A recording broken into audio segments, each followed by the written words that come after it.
Evil existed long before good. I made myself. I cannot be unmade. I am all-powerful. Why, if that's the case, are you unable to escape from this fortress? It's a good question. Why have I let the Supreme Being keep me here in the fortress of ultimate darkness? Because you... Oh, shut up. I'm speaking rhetorically. Oh, of course. I let him keep me here in order to lull him into a false sense of security. Clever. Clever. When I have the map, I will be free, and the world will be different, because I have understanding. Understanding of what, Master? Of digital watches. And soon I shall have understanding of videocassette recorders and car telephones.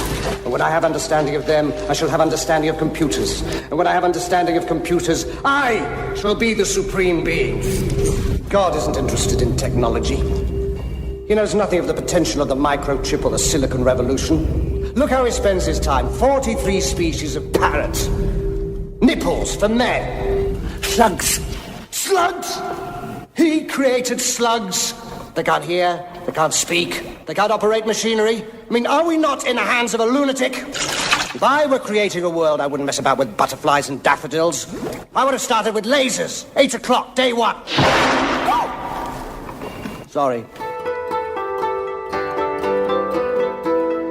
I know this week's guest will enjoy and relate to this quote. From Terry Gilliam's Time Bandits, a movie that informed my Gnosis at a young age, teaching me that, as the ancient Gnostics understood, the universe is but a self-sustaining parody, a comedic copy of the eternal realm. And our guest is none other than the amazing and sage Gordon White, who incarnates at the virtual Alexandria to discuss his new and watershed book, Star.Ships. I am so infernally happy you have materialized at, yes, the virtual Alexandria as well. This is blasphemy! This is madness! Aeon by Gnostic Radio, always broadcast through the God above God.cam. Welcome, you Gnostics, you lovers of the esoterica, you Dionysian freethinkers.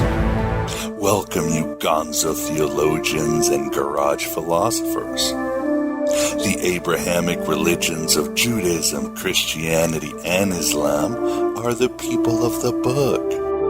But we are the people of the story. We are those mystics, madmen, and sages, always calling for humanity to know itself. We are writing our own gospel and living our own myth. We are creating better than the creator gods and their butthurt, bromide-stuffed slaves in the establishment. Because we know each one of us is a true artist, inventor, and spiritual entrepreneur. You are so wonderful, and you've come here to realize this. And we're gonna do so many wonders together. I just know it. I just know it. As Hemingway said, there is nothing noble in being superior to your fellow man. True nobility is being superior to your former self.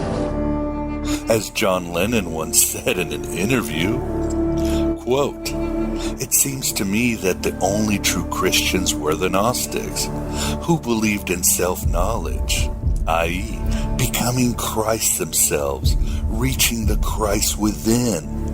The light is the truth. Turn on the light. All the better to see you with, my dear." I am Abraxas, that terrible god above God as the ancients knew him. The patron daemon of Basilides, Carl Jung, the Knights Templar, and, of course, you. A god of boundary eradication and the limitless. A god of full potential that you are too as you find your own potential. an unfinished god like Baphomet, you and I are discovering together on this dark odyssey through the gnashing rocks of orthodoxy, all the way to the farther shores of imagination. I come to you in my meat machine incarnation of Miguel Connor, broadcasting from the lawful but frigid dystopia of Chicago, patiently waiting for the beginning of the world and the bullets to stop flying for a few minutes. Sheesh. This is bullshit. I'm not listening to this. You are insane. No, you're insane. We simply do not have time for this crap. And yes, don't forget that the Gnostics were never world haters, but reality distrusters. Those who subscribe to the two-world paradigm. To the Gnostics, those lords of transcendence and skepticism and paranoia, every day was like looking at your Facebook newsfeed on April 1st, full of distrust but mocking laughter. And indeed, every day is April Fool's Day for anyone buying into the holograph the Empire cast to hide the Black Iron Prison. Like the Nag Hammadi libraries, Peter's letter to Philip states, the Archons are fighting against the inner man. The Matrix is everywhere. It is all around us. Even now, in this very room. You can see it when you look out your window or when you turn on your television. You can feel it when you go to work, when you go to church, when you pay your taxes. It is the world that has been pulled over your eyes to blind you from the truth. Certainly someone who taps into the ass of the Gnostic ethos is our astral guest on this May, the year of our Demiurge 2016. As mentioned, that is Gordon White, who comes to discuss his new book, Star.Ships. The book is a rich work that debunks modern archaeology, for the most part, and much of conventional history. Like James Joyce said, history is a nightmare from which I am trying to awaken. Get ready to wake up. Relating to this, I like the tagline from the blog The Modern Gnostic that says, exposing the lie is not the same as seeing the truth. Thus, Gordon's book goes farther than polemics, setting the ship and Starship right when it comes to the origins of civilization, which you will see is all about magic, myth, and yes, being a people of the story.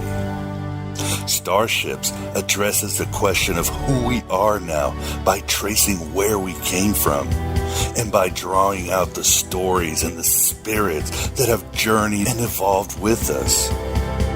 The goal is, as Gordon intends, the restoration of context. Oh, I know people laugh at these things today, but if they were honest, they'd admit that there are moments on dark and lonely nights when something stirs within us and reawakens ancient fears and beliefs. Did you know that chimpanzees have been found to have complex religious rituals? Did you know that the Neanderthals buried their dead in fetal position?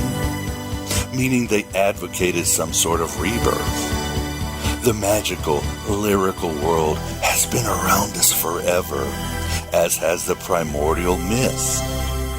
Star.Ships is replete with insights on gaining our context, as well as the condemnation of orthodoxy in its manifestation of scientism.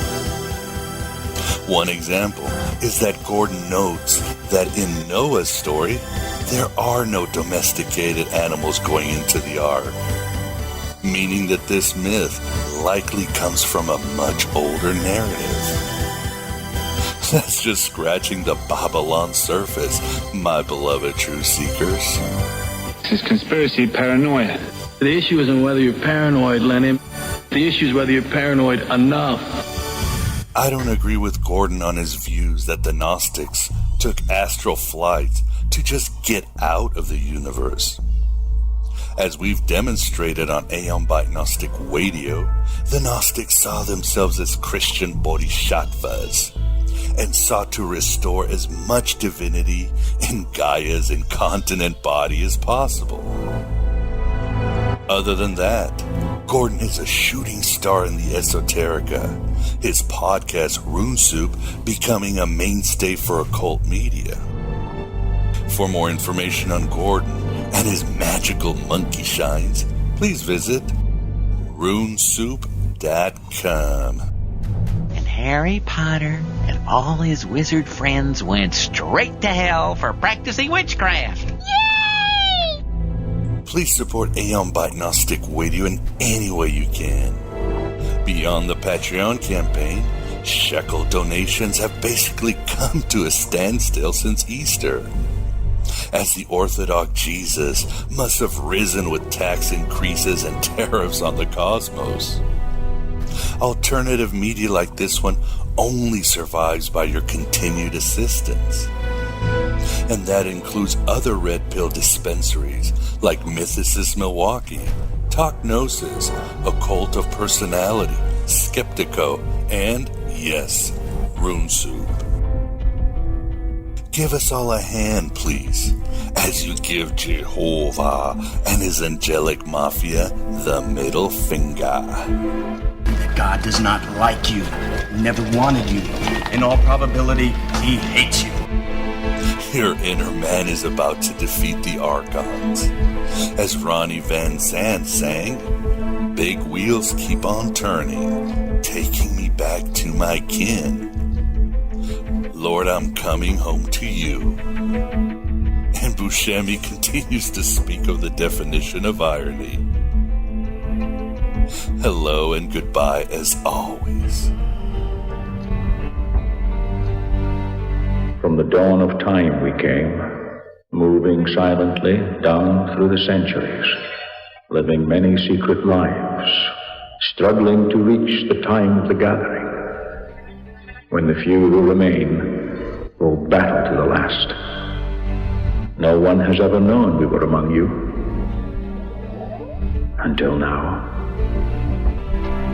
This is the Aeon Byte interview, and with us we definitely have the pleasure of being joined by Gordon White to discuss his new book, Star.Ships, A Prehistory of the Spirits. How you doing, Gordon? I'm doing very well, Miguel. The pleasure is all mine. I'm a big fan of the show. Right back at you. But I thought maybe we should turn the tables a bit on you. So I'm going to go ahead and ask you, were you a weird child, Gordon? Yeah, probably. I was definitely precocious, so I started sort of speaking and reading at a creepily early age, which I guess is weird in its own sense. So I was reading Lord of the Rings independently at 6.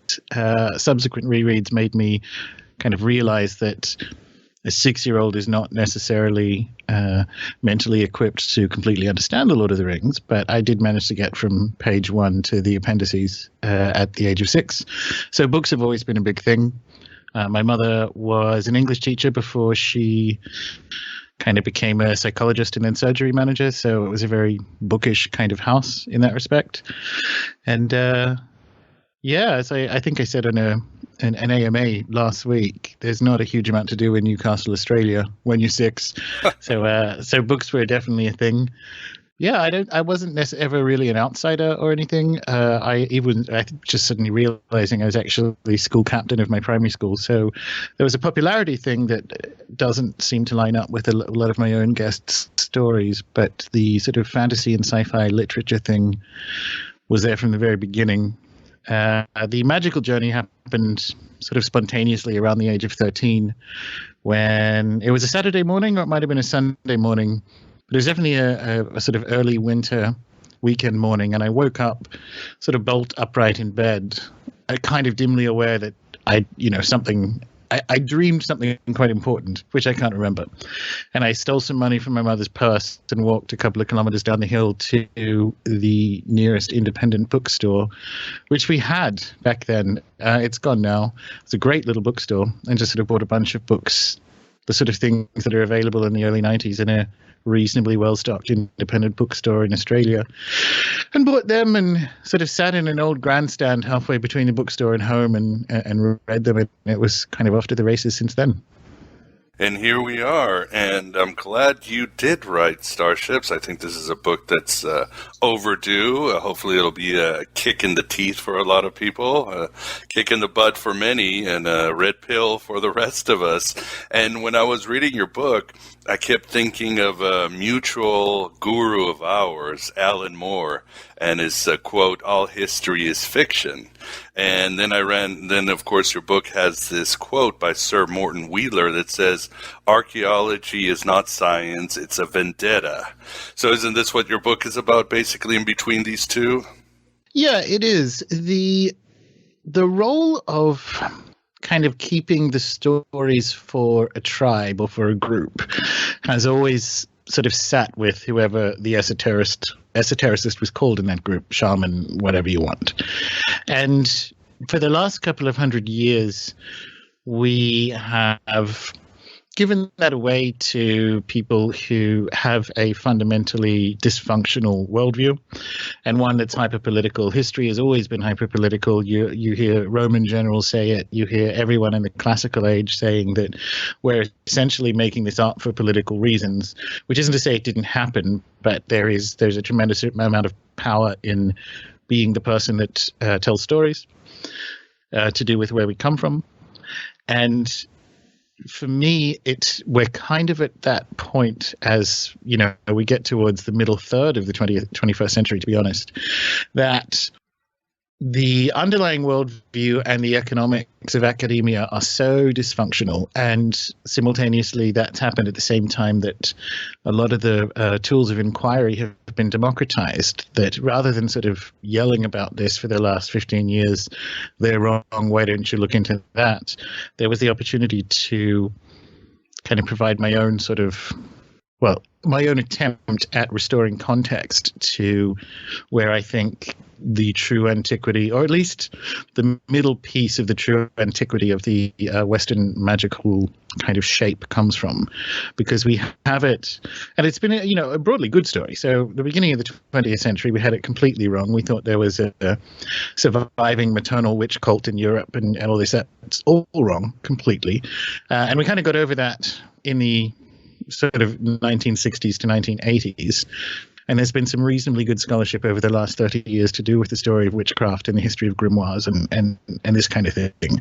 And they landed on something which is all historically correct, which is this: the Western magical tradition coalesced and emerged in a city that's actually very important for Gnosticism and Hermeticism, funnily enough, because they're all sort of three strings of the one harp, which is Alexandria in the classical age. And I thought, that's fine, we've got that bit right. But we kind of, for me, when I hear that, Alexandria is the end point of a very long journey that happened beforehand. So it's kind of like saying, my people came from New York.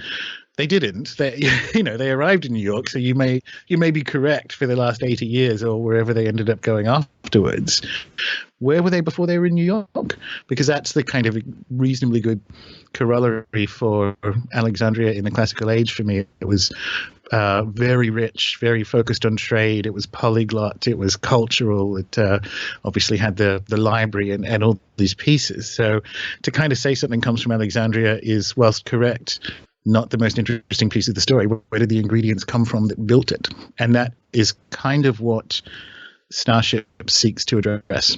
And it seems to me the crux of your book, or the cornerstone, if you would, is the title of one of your chapters that says, "The cathedral predates the city." And that seems to turn Maslow's hierarchy upside down, where, wait a second, self-actualization comes before anything else. Could you explain a little bit more about this, Gordon? Yeah, absolutely. That's a quote from a German archaeologist now dead called Dr. Klaus Schmidt, and he discovered a site in southeast Turkey called Gobekli Tepe. And Gobekli Tepe is what is effectively a star temple on a hill. That's an oversimplification because about 9 hectares have been excavated, but the site is estimated to be about 20 hectares. But at the earliest layers, we have sort of megalithic T-shaped structures that were built by hunter-gatherers, when we built this thing, and by we I mean mankind, when we built this thing, we didn't even live in houses. We didn't live anywhere. We were literally hunter-gatherers. We were nomadic. And in that area as well, we certainly didn't live anywhere near the little hill, well, reasonably large flint hill that Gobekli Tepe is on, because there is no natural water. So this is a site that multiple groups of sort of families or tribes came together to build some very large and very beautiful stone structures that have astronomical alignments. And we did this before, again, we were farming and before we were living in houses. So the kind of standard materialist, functionalist view of how human history works is that we were kind of savage and dumb, and then we learnt how to farm things. And with farming came a surplus of calories. And with the surplus of calories, we had social stratification. And one of the things we invented was the priest, who would sit there and make up stories, the priest or witch doctor, who would sit there and make up stories about where we came from and what have you, in the, by the fire once the grain had been brought in. And that turns out to be completely wrong. So wrong that the thing that moved... The archaeological evidence demonstrates that the thing that most moved mankind was the same thing that moves us now and moves listeners to this show, which is that spiritual, philosophical question about who are we, what the hell is this place, and how do I fit into, or we fit into, whatever all of this is. That was a driving piece of culture that predated everything else. And funnily enough, we can completely turn it on their heads, because the grain of wheat, so all modern wheat on Earth descends from one sort of genetic einkorn strain, which originates in the same area as Gobekli Tepe.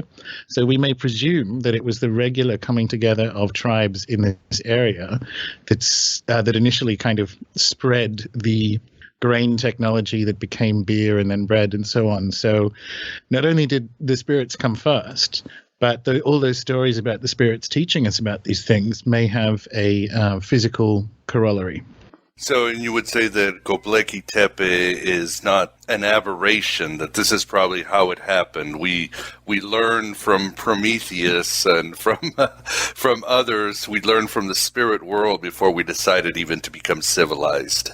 Well, yeah, that appears to be... Later on in the book, we go into tremendous detail about comparative mythology. And one of the few universal beliefs, because even the idea that the sun is male is not universal. In fact, it's technically a minority belief, female. The sun, well, actually, it's the moon, rather. Sorry, back that up. Right. Technically, the moon is... we think of the moon as female, but that's actually a minority belief. It appears that hunter-gatherers would consider the moon male because it would leave like a hunting group and come back. So one of the ones that is close to universal is this idea that some kind of trickster spirit or spirits and demons or what have you gave mankind the first technologies of food and magic and hunting and so on. So we kind of have this accident that... this archaeological accident that we found a site that does kind of match a localized version of that story. Now, in the Gobekli Tepe chapter or during the exploration, we sort of go to great lengths to emphasize that it looks like an astounding and important site to us because it's managed to survive through, over 10,000 years to get to us today. And that happened because it was deliberately buried. But I live in London, and you'll find people who have these little clubs, and they're called mudlarks, and they go up and down the Thames, and they find things that we shouldn't have lost. Like we lost them in the Victorian period, great statue heads and all these kind of things. So archaeology is the tiniest fragment of what actually happened in the past. And when you're at a time depth of 10,000 years, we were just astoundingly lucky that Gobekli Tepe survived through the sort of intervening 5 or 6 civilizations before Dr. Schmidt actually found what it was. So there may well have been dozens of them. There may well have been hundreds of them. We're at a time depth where these things will only very rarely show up to us. I actually think Gobekli Tepe was probably quite important because there's evidence of obsidian trade that goes all the way across Turkey and up into essentially Eastern Europe and all the way down to Iran. So it was probably an important site on a sort of Paleolithic trade route. which is another thing we're not even sure they did, but nevertheless, there it is at the same site. All these things are kind of like dropping little flares into a tunnel system, and we sort of only have a little bit of light that illuminates around where the flare has dropped. But what it shows means that the picture that we just assumed was in the dark beforehand is completely wrong. And the story of, and let's be clear about this, the majority of mankind's time on Earth has been in this hunter-gatherer phase. It's just that we don't really look past the beginning of writing very well.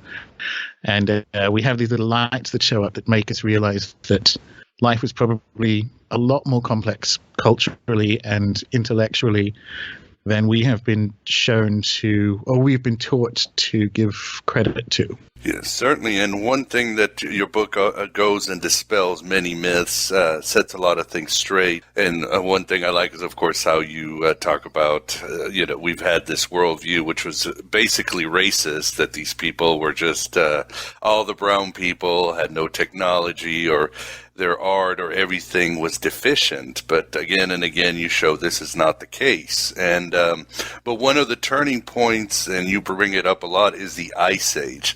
Tell us how the Ice Age changed human history or culture. Well, for that to happen, we kind of have to go back a little bit beforehand to the human population movements outside of Africa, because the Ice Age ended between 10 and 9,000, actually about 10 and 8,000 BC, and it sort of happened differently around the world. But one of the places that we have the genetic and linguistic evidence to suggest was sort of the first place outside of Africa that we developed cultural complexity was island Southeast Asia. So in that kind of West Indonesia, Borneo, Sumatra area. Now, before the end of the Ice Age, that was it is a continental shelf, but that continental shelf was above sea level, and it was twice the size of India. And that's the part of the world that lost the most land to the sea at the end of the Ice Age, as various ice sheets melted and great giant chunks of ice slipped into the ocean and created, potentially super waves of up to a mile high and all kinds of other really, unpleasant things to have tried to live through at the time. So wherever mankind was, once we get to the point where that happened, it wouldn't have been a pleasant few years. Certainly not in island Southeast Asia. Not indeed. This is not a thing you want to live through, and it's probably a thing as a result that would be retained in stories, and that's been the speculation for a while. The stories of things like Atlantis or antediluvian civilizations, funnily enough, were taken as fact for most of recorded history. And it was only up until the kind of early 1800s, and we saw the rise of a kind of slow-moving version of geology and all this stuff, that we decided that was those universal-ish stories were crap, and everything on Earth happened very slowly, and there was no Ice Age, and so on. So we've kind of come at this story out of sequence, and it's been in maybe the last 50 years, even that mythologists have turned around and looked at these stories and said, well, we did have a worldwide flood, and there are these stories of worldwide floods, so maybe there's something to it.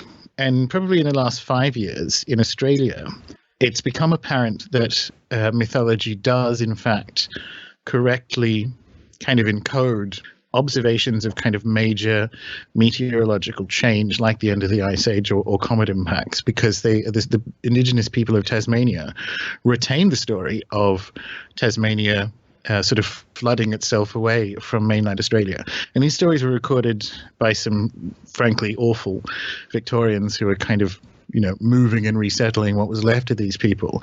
But it was done at a time when the Ice Age was kind of a guess, and they had no idea. It wasn't even like, oh, well, maybe they remember this. They got the story of the end of the Ice Age from the Aborigines first, and then kind of looked back and said, oh, that must have been what that was.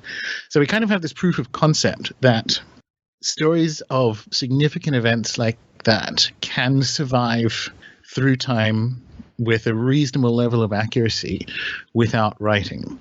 And in particular, in the case of island Southeast Asia, this is the place we start to see some kind of mythological and architectural forms that then show up at the very beginning of what we would consider to be the earliest civilizations on Earth, such as Sumeria and the Indus River Valley, and of course Egypt. And they're that kind of weird shaped hill pyramid thing, and the overlaps in the early legends and the creation stories make quite a good case, as far as I'm concerned, that they are memories or echoes of an earlier time, which incidentally all of these stories say they were.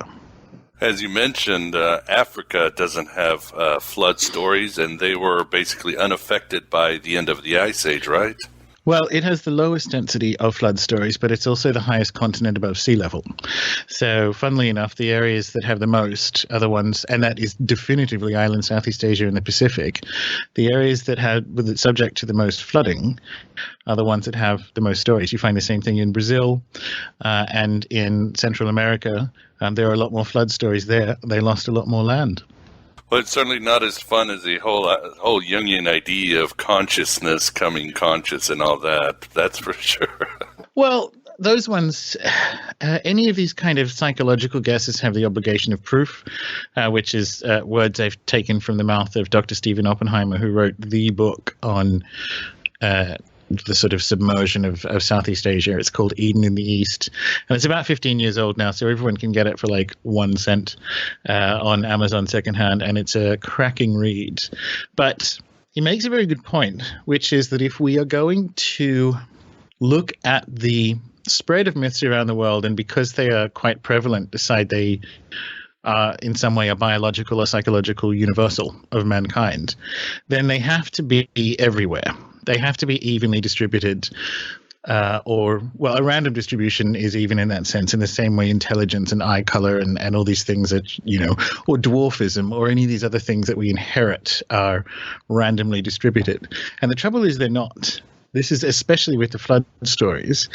The places that lost the most land had the most flood stories. And as we kind of were talking about with the sun and the moon, you would assume if that's some kind of psychological universal, they would in fact be universal, but they're not. Half the time the sun's a woman, half the time it's a man. Same thing with the moon. And that kind of indicates that there probably isn't that much genetics that is encoded in mythology, or isn't that much psychology that is, because there aren't that many universals. So if it's non-randomly distributed, some other mechanism of action is in place. And there were probably quite a few. I mean, the Ice Age was the biggest and most exciting meteorological event mankind has been through. So it's not surprising that that sort of remained in our legends. But there are other things that may or may not kind of fuzzily match historical events that we see showing up. And we shouldn't just immediately dismiss out of hand the idea that cultures that, didn't have writing have no other way of retaining historical events, because that's been falsified. But it's still very hard, Gordon. I think, as several mythologists have said, oral myth just wasn't transmitted orally, and we don't even have to mention their idea of perspective and consciousness that was so different than ours. But it was attached to rituals. It was attached to a cosmic drama. It was attached to the stars. So this is still very, very hard to put together. Yeah, and it's kind of proving a negative situation, right? So we will never get a clear picture using mythology, but the deep dark secret is that we will never get a clear picture using archaeology either. They just tell you, they put their beaming morons on TV with all this confidence and say, oh, it's this. And you go, fuck you, man, I've read the same stuff you've read. You're making that up. Like, you look at 3 pieces of pottery and you invented an entire people. So, yes, there are challenges that come with, I guess, taking indigenous stories of their own kind of origins as seriously as, we would in this sort of post-scientific age. But the deep dark secret is it's the same on the other side of it.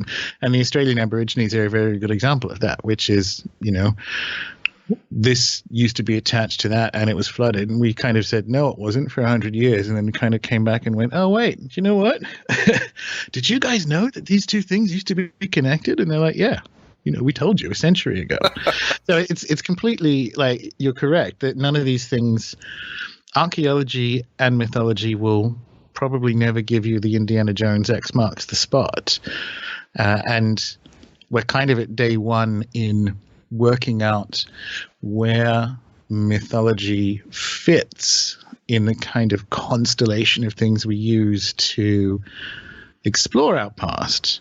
But the time has come to sort of elevate that and take it seriously and dismiss the dismissals, which is it's all psychology, or that's to do with the birth canal, or all the like I have heard them all when it comes to something like the flood. Or green little men, of course, well, as you write about. Yeah.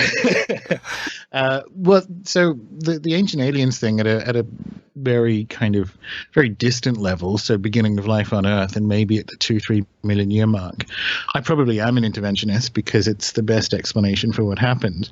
But the trouble with what we call, ancient aliens now is it's a side effect of a materialist view of history. We had people who like, say, Zecharia Sitchin quite correctly observed as he started reading the Sumerian stories himself, and he, taught himself how to read it and was translating it, that what they were saying and what the Sumerologists were saying or the Assyriologists were saying don't match. Like, they're guessing and making it up because some weird shit happened in Sumeria.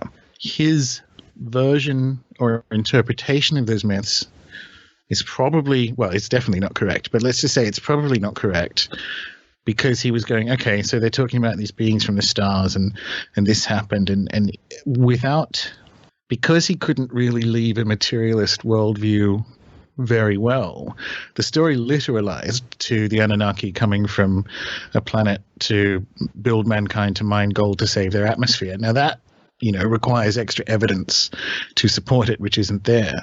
But he zeroed in on the right thing, which was that there at the very beginning of what we now call civilization, but I don't. I sort of say an increase in technological complexity.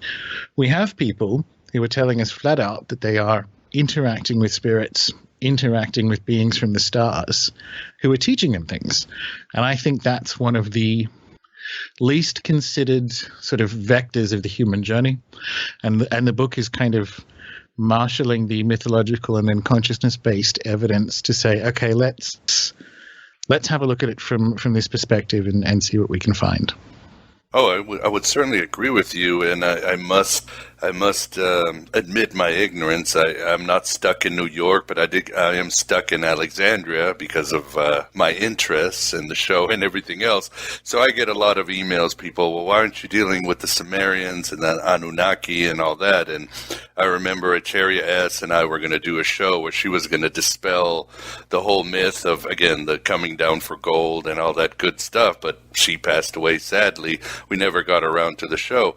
But as you write, the Sumerians were very weird, and others have noticed that there seem to be on a league of their own when it comes to their alien consciousness. Could you maybe tell the listener a little bit about that, or what you have found with the Sumerians? Yeah, sure. So they were probably the first civilization that we, as in Western European civilization, considered weird. And they had the fortune/misfortune of being buried somewhere that was important to us culturally and imperially, but, also culturally, which was they're in that kind of holy land, Tigris and Euphrates sort of imprint or footprint. So we went digging, looking for all this kind of biblical stuff. Archeology emerged from our mythology. So it is a bastard offshoot of all the things that we dismiss in other cultures. We went looking to make the Bible true with a spade, effectively. And we kept digging, and we ended up with Sumeria because obviously it's the earliest yet discovered level of what we would call a civilization in that area. And when that happens, when you dig down and all of a sudden you're finding ziggurats and walled cities and all this stuff of immense complexity with nothing, and then you dig down some more and you just find river clay, you're like, well, something odd happened here. And that's been the story, and it's still the story. If you look at the undergrad sort of history of the Middle East or undergrad Sumerian books, somewhere in the intro they'll say, we don't know where they came from. It could be this, it could be this. Anyway, these are the Sumerians. And off they go telling the story of Sumer.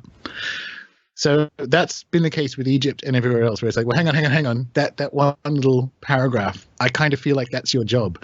The rest of it is you just describing the things you dug up. And it's in that hole that a lot of alternative researchers have gone, well, honestly, we need some explanation for the fact that it went from river clay to ziggurat-filled civilization with an obsession with the stars. And like some quite sophisticated mathematics. Like it's a night and day switch on. At least that's what it looks like. The trouble is, as with all these other fields, when they come to us out of sequence, that's partially correct. And it's partially correct because we sort of dug that stuff up before we understood the geology of the end of the Ice Age in the area. And it seems likely that the fact that the oldest cities that are above either sea level or the sort of peak of the river at the end of the Ice Age level, it seems likely that these are the ones that in fact survived. Because if you look at a map of the Middle East now and you drain the Arabian Gulf, it looks like probably quite a nice place to live. Like there'd be a river running down the middle of it, and it's right next to where Sumeria showed up. The trouble is, at the end of the Ice Age, it filled with ocean. So the kind of instant switch on of Sumeria probably needs to be kicked out quite a bit from before the sort of arbitrary 3500-ish BC that we have. So there you start to kind of bring it back down to earth. You are nevertheless left with the reality that the Sumerian mythology has processional numbers in it and appears to quite correctly get not just the number but the sequence of planets out from Earth correct, and all these other things that made Sitchin think, okay, aliens must have taught them that. But there are many other ways to model it, and one of them is the one I kind of push for in Star.Ships, which is some kind of consciousness engagement with a spirit world that this information comes through, because parts of it are right, but parts of it are wrong. So it's kind of like Alex Sakura says, it's sort of like teaching algebra to dogs.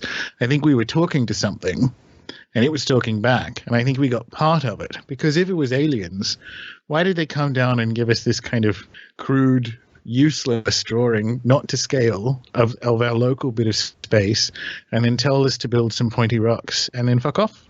It doesn't really sound like a first contact situation. There is clearly a contact there, because the pieces of evidence remain looking for, if not an explanation, then an interpretation. And it's just in the last 120 years of consciousness research, I think we have one that's more sophisticated. And it's about kind of correlating the weird bits of history with the fascinating bits of geology, and then the sort of new pieces of consciousness research to build a model that suggests that whatever triggered the increase in complexity in Sumeria, at least a part of it was a change in the magic, or we started dialing someone differently in consciousness speak, you know. Makes sense, and you even quote Carl Sagan, who says if there was a civilization that had an extraterrestrial experience, it would have been the Sumerians.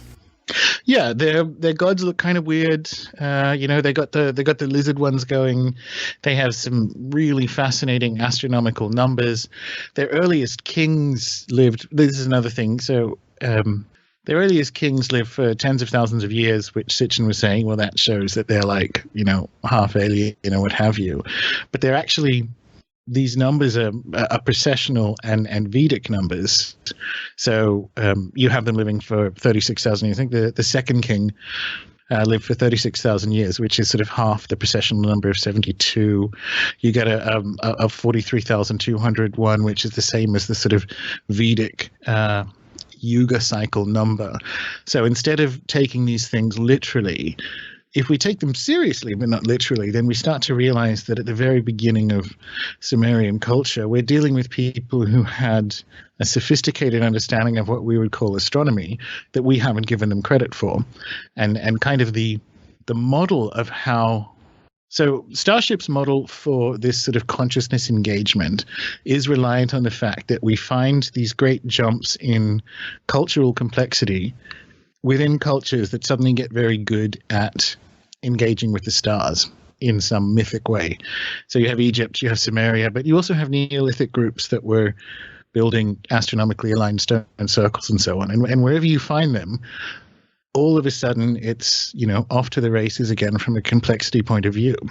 So you're left with this idea that we either have some aliens who are hiding behind the moon, waiting for us to put some rocks together like it's the labyrinth and we accidentally say the right words, and then they come down and teach us about, I don't know, compost.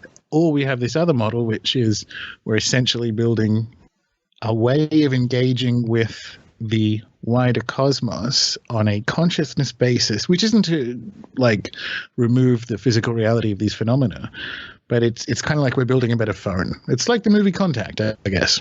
Right, good movie, and pity they couldn't hand us down an iPhone, but well, that's kind of the point. If I'm completely open to the idea that humans throughout history have observed what we would call physical aliens. I'm completely open to the idea. I've been looking into it and at it for 20 years, and I have not found anything. I found plenty of cases that would fit that. So the Fatima miracle is a very good one, and there are a few instances in Egyptian history and early European history that suggest that we really did see things in the sky that look like spaceships, whatever that happens to be. The trouble is these encounters aren't the ones that underlying the ancient aliens hypothesis is the idea that these encounters were so extreme and we were so stupid that we turned them into gods. And that doesn't appear to be what happens. What happens is that these events get absorbed into the existing mythology. So the Fatima thing, which is a UFO case, if ever I heard one, gets absorbed into the sort of Catholic milieu of Portugal at the time. And you see the same thing with Constantine and the same thing with New Kingdom Egypt. It kind of comes back to whether we credit our ancestors with more intelligence than they would have found in 20th century archaeology, and I do. So I'm completely open to the idea of physical aliens. I just don't think it's a very good description for where culture comes from. Why don't we slowly migrate to Gnosticism and your views on it? And I know their information would definitely be something we could call alien. But tell us about what you found out about the Yazidis. So, to take it back to Gobekli Tepe and then kind of winding through history, it was deliberately buried around the 7000 BC mark. We start to see some misidentified, misnamed, but very interesting large-scale building works, like very large walls and cities and towns and things that happen in the area in that kind of northern parts of the rivers. Çatalhöyük is one of them, and so on. So we get a level of complexity right there at the sort of end of the Stone Age that is quite interesting. And some of them, one of the most important motifs is a vulture. The vulture is a very good shamanic bird, for one of a less, politically charged term, because it is associated with life and death, and it can see from very far, and it can also move between the worlds because it's obviously on the ground, and it can run quite well, and is also in the sky. So as a spirit animal that is a kind of representation of God or a spirit, the vulture is pretty good. There are other birds, like this is the other reason why Thoth has the ibis, because he gets an extra world. He doesn't just get land and air, he gets the water, because the ibis is a water bird. But when you start to look at these things mythically, you see that. Now, why that's important when it comes to the Yezidi and other groups in the area is that it transpires that the kind of bird on a pole teacher motif, which we thought was, definitely earlier. Like there was some wrong-headed attempts to attach the sort of Yazidi or parts of the Yazidi iconography to Sumeria. That turned out to not be correct, but funnily enough, there are echoes that are much, much older than Sumeria that demonstrate that even mythically and performatively, those first spirit contacts, or the first spirit contacts for which we have archaeological evidence, appear to have ritualistically kind of stayed with us in time and space, because it's sort of localized to the Near East. And the Yazidi are probably a very good example of that, because they have an aberrant set of motifs within a wider kind of Near East semi-dualist monotheism. And that they're interesting in that respect. You find about 4 or 5 of them around the world that you kind of go, hang on. And it's, you're onto something when it comes through out of sequence, because obviously we've known about the Yazidi since forever, frankly, since the Yazidi have been around. Very true. Someone has known about the Yazidi, but we've only known about Gobekli Tepe for not even 30 years. So we have this perpetuation of a motif associated with the same idea that's come through out of sequence, and it's always interesting when that happens. Before we get into Gnostics, any other myths about archaeology that you'd like to dispel right now for the listener?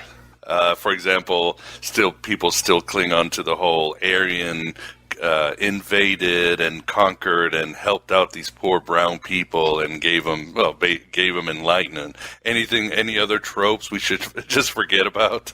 Well, I guess it depends on when the last time you looked into it was. Since about the 70s, it became apparent to. Well, in the 70s, it became apparent that a lot of the civilizational models on Earth were hugely racist and wrong. And it's mostly because you inherited them. Like, you think the 70s is quite recent, and it is. But archaeology is not that old. So you're basically only 1.5 generations away from the people who invented it when you're in the 70s, So, and they were high imperialists. They were doing the most moronic stuff, like getting the skull of a Eurasian and the skull of an African and filling it with dry rice, and then kind of tipping the rice out and weighing each little pile to see which one was heavier, as if that would tell you anything. It's a waste of perfectly good rice, if you ask me. But that's the kind of stuff that is in archaeology's closet. Certainly none of them believe that now.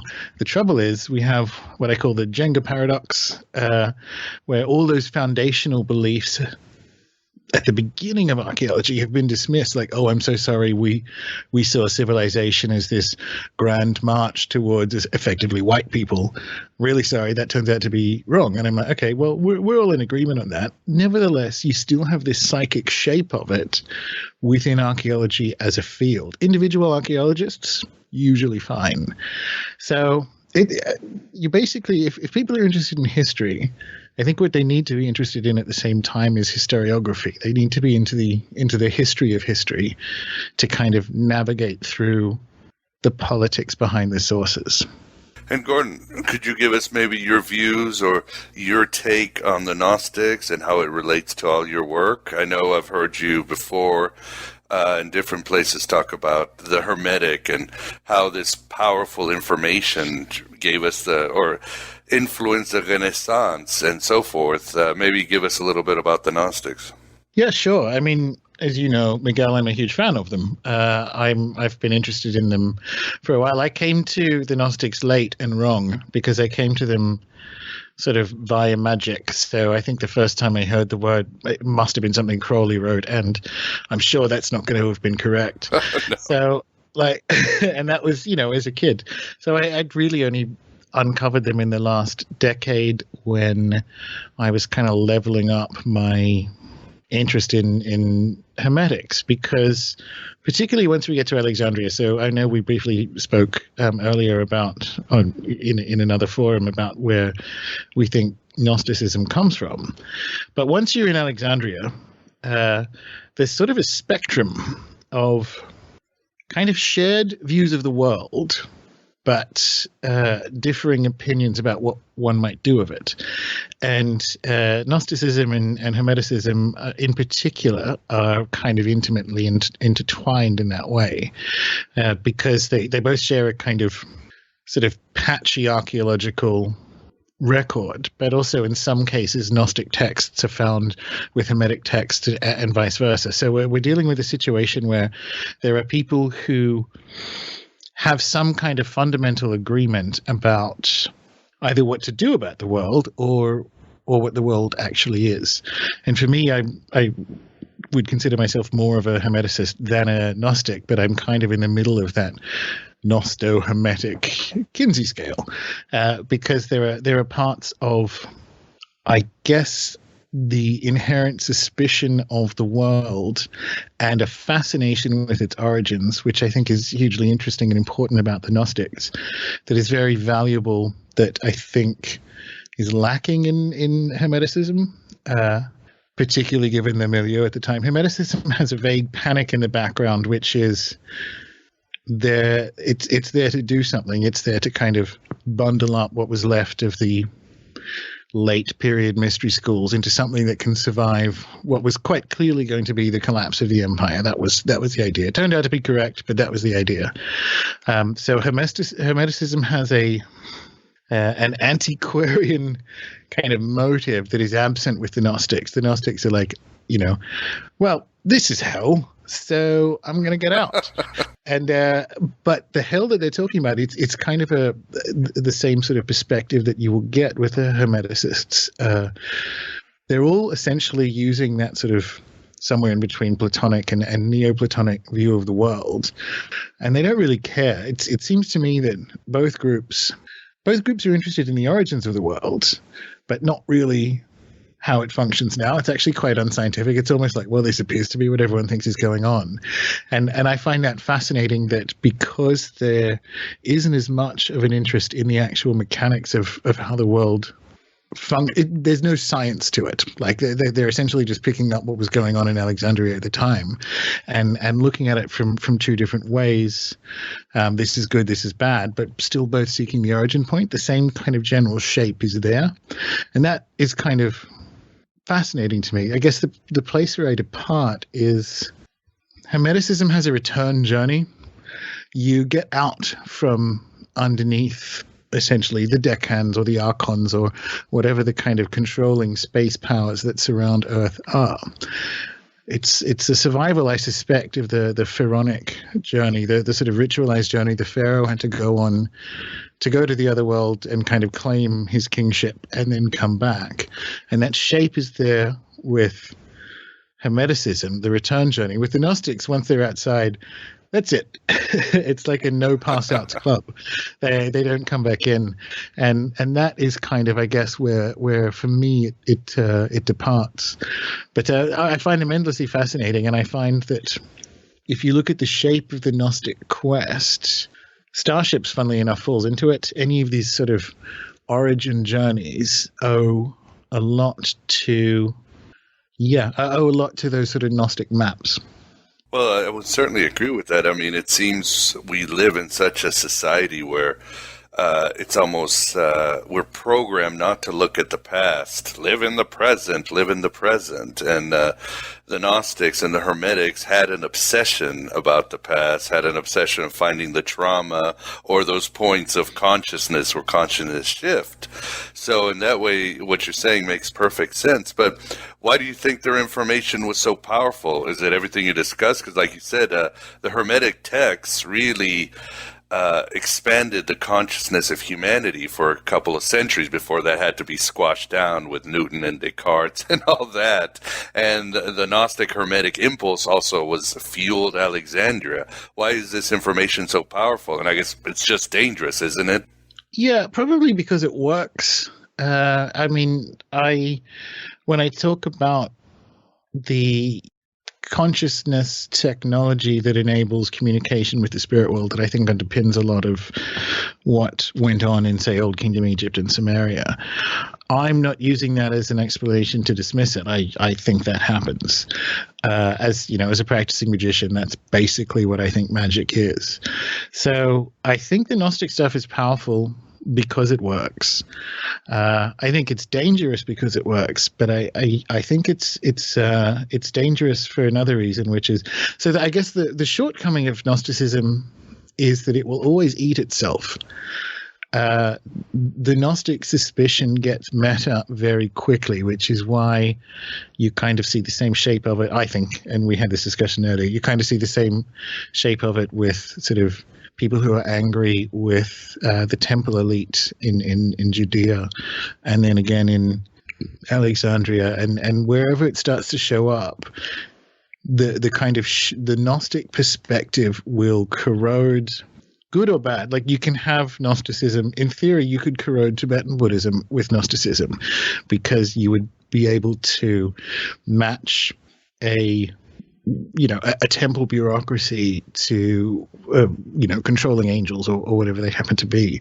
So I think Gnosticism has its own kill switch, which is I don't think it can ever actually scale. I think it is always, it's like an echo of that radical response. And I think that response is so radical and so potent because it is true.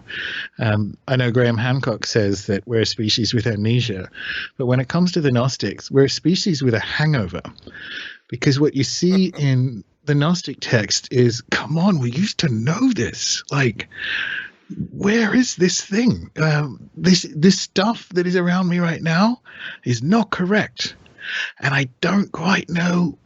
Like, I'm going to go and find what's correct. And they have a kind of, depending on which text you read, but I like that passion, which I think the Hermeticists sort of lack. The Hermeticists imply that they already have the answer in a lot of the text, because it is that sort of famous dialogue student text, a lot of them. Some of the students are Isis and teachers are Isis and what have you, but it seems to be more sedate.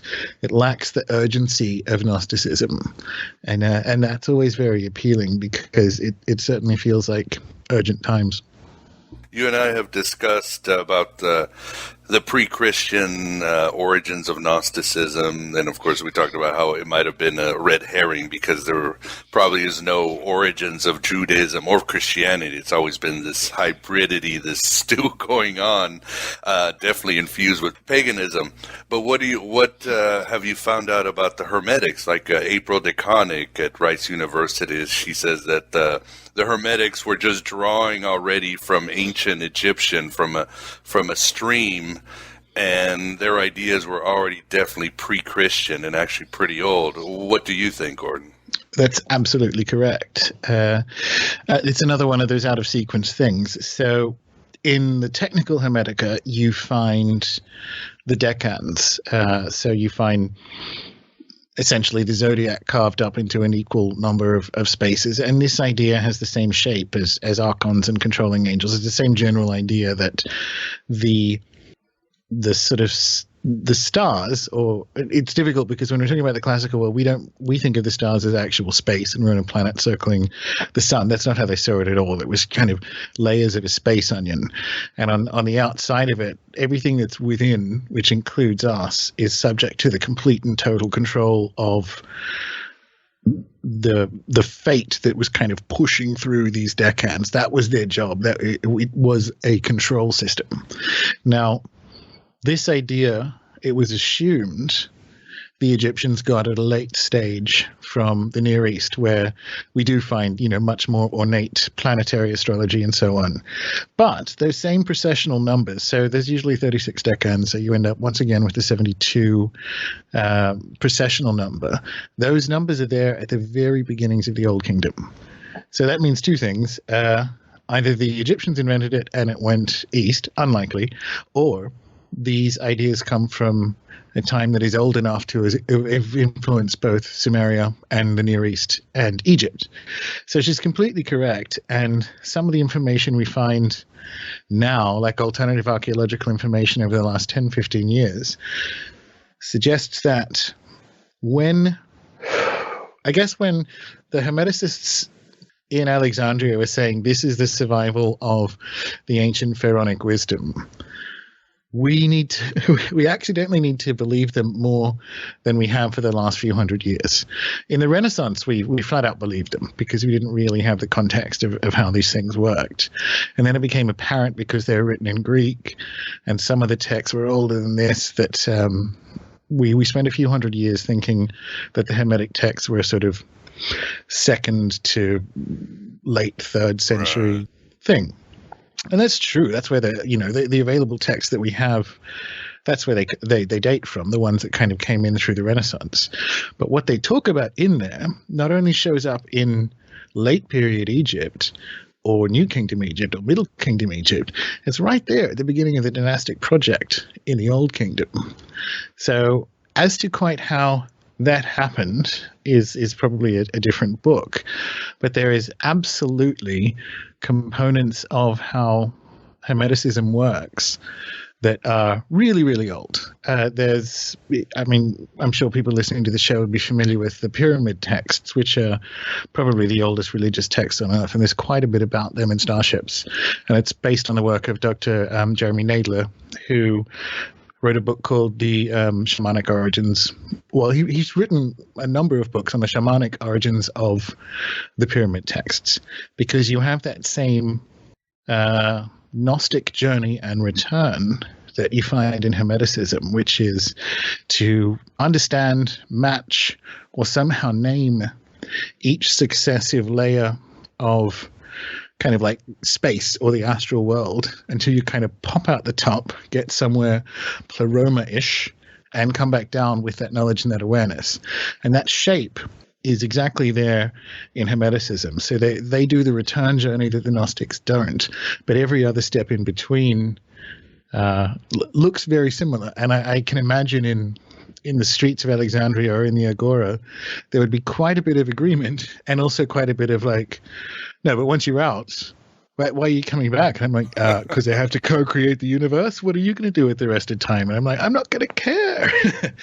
And that really fascinates me. That's why I've always been interested in the Gnostics, that they saw the same thing, or they had the same kind of spiritual experience. They just thought, well, I'm going to do this with it rather than that. All right, Gordon. Well, I think that's all the time we have today. I'd like to thank you very much for coming on Aeon Byte and discussing your new book, Star.Ships, and we certainly hope to have you on in the near future to discuss your other new book, The Chaos Protocols. Yeah. Writing like Gnostics. All the time. Yeah, I'll see you somewhere in one of the layers of heaven, up and down. No, I just meant, accidentally prolific. I'm sure they'll have the same fate. Someone will find them in a graveyard. Well, thanks for being on. You're very welcome. Please support Aeon Byte Gnostic Radio in any way you can. A few shekels here or there. Join my Patreon campaign. Buy some of me reality-disbanding, mind-expanding books like Voices of Gnosticism, Heretic, or Stargazer. Subscribe to our archive of past shows. Your continued donations keep this Red Pill cafeteria open. The various avenues to assist me are found at thegodabovegod.com. Support alternative media away from the few corporations that own all mainstream media. I should mention that I am an Amazon.com affiliate, so any books you order from thegodabovegod.com grant me a kickback. In fact, if you order anything, whether it's clothes, appliances, or sex toys, click through the site and I will get a kickback from that as well. Even if you don't order anything advertised at thegodabovegod.com. Much appreciation to you, Knights of Valis, Shining Crazy Diamonds, and Rainbows in the Dark who support this blasphemy